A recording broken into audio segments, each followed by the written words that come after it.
แต่วันที่พบเจอกับเธอคนนี้สิ่งดีๆมากมายเข้ามาในชีวิตเธอคือคนที่แสนดีอย่างที่ฉันไม่เคยคิดว่าในชีวิตของฉันจะพบเจอ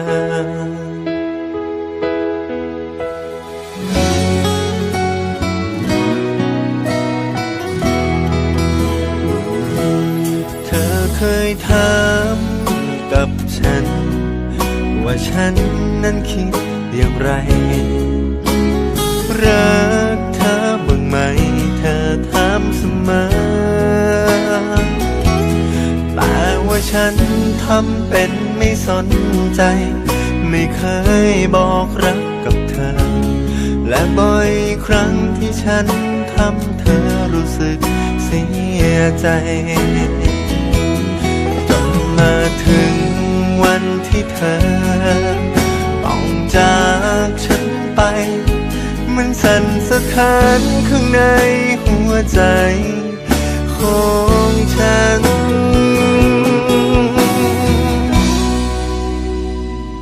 อยากบอกว่าฉันรักเธอเมื่อวันที่สายไปวันนี้ไม่มีเธอให้บอกคำนั้นอยากบอกให้รู้ว่าเสียใจที่ไม่เคยเห็นความสำคัญความรักที่เธอให้กันกว่าจะเห็นความสำคัญเมื่อวันที่ไม่มีเธอ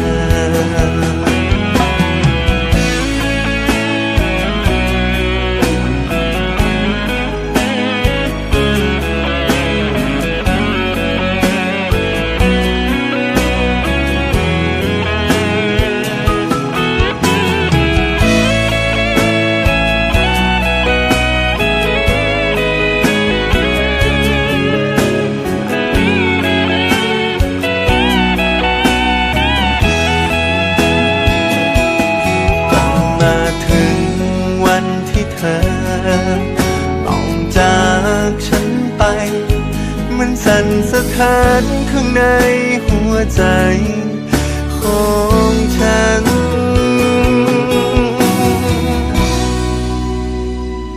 อยากบอกว่าฉันรักเธอเมื่อวันที่สายไปวันนี้ไม่มีเธอ